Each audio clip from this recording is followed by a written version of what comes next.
iglesia está sentada, el pueblo cae. Si la iglesia no te enfoca, el pueblo cae a tierra. Venga otro. Comienza a cojear.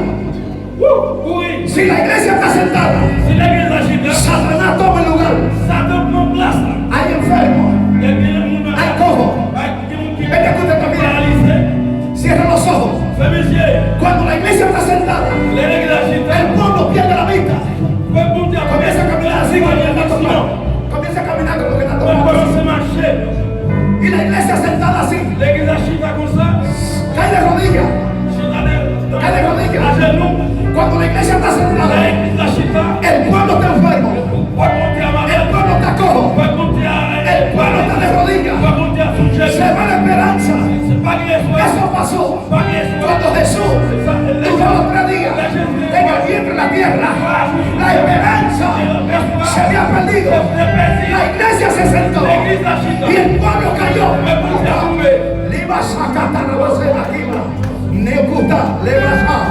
Y el catana va a ser máquina. Yo quiero que se levanten 2 personas. Oh, gloria. Venga, aquí 2 personas. Venga,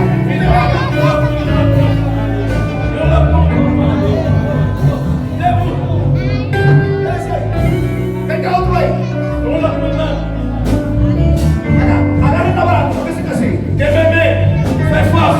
Cuando la iglesia estaba sentada, el diablo comienza a pelear contra la iglesia. Pero cuando Cristo llega y la iglesia se levanta, el diablo sale huyendo. El diablo sale huyendo. La iglesia se levanta. ¡Viva, viva, viva!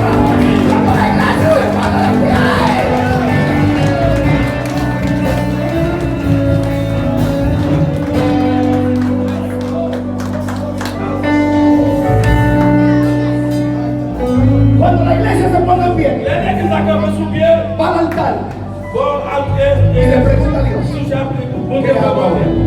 ¿Qué adora? El hombre y la mujer que se alimentan al altar. El diablo respeta esa iglesia. El diablo